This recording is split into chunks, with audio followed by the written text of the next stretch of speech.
On May 9, 2018, Donald Trump made a tweet that North Korea freed the 3 U.S. citizens that have been on the news for when they were caught by the North Korean government and put in prison. He also said that they seem to be in good health, adding that a date and location has been set for talks after Mr. Pompeo held a good meeting with Kim Jong-un.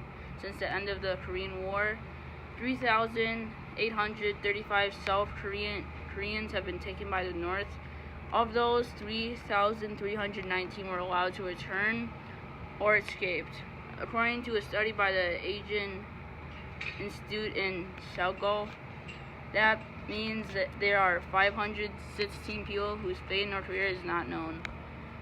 So the 3 U.S. citizens are not the only ones that have been taken by North Korea, and some never got to come back home.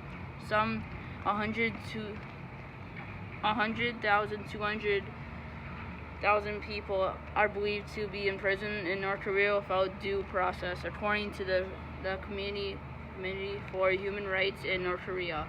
Let's hope that the North Korean government does not have other people in their prisons.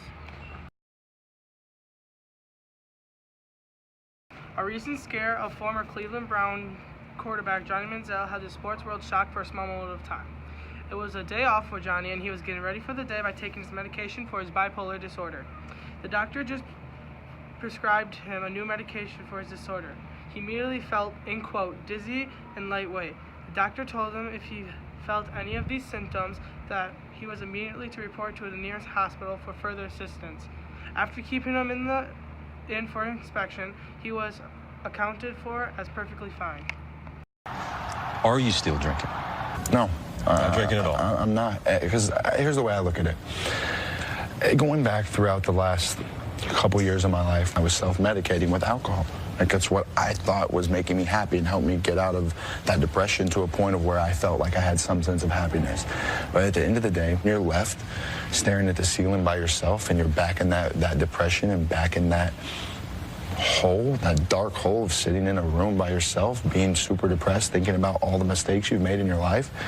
What did that get me? Where did that get me except out of the NFL? Where did that get me? Disgraced?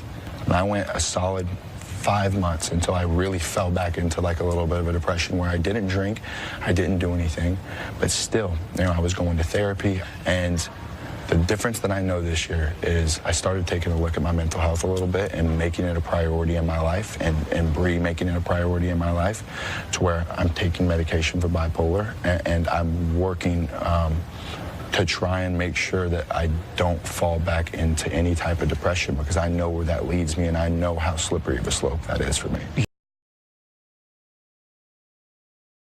On May 9, 2018, Katy Perry sent Taylor Swift olive branch after years of feuding with her.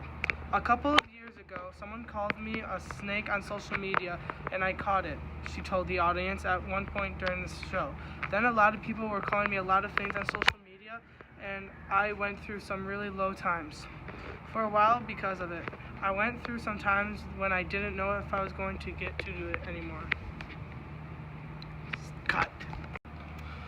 Taylor Swift said in quote, "I guess this means I wanted to send a message to you guys that if someone uses name calling to bully you on social media, and even if a lot of people jump on board with it, that doesn't have to defeat you." She continued, "It can actually strengthen you," end quote.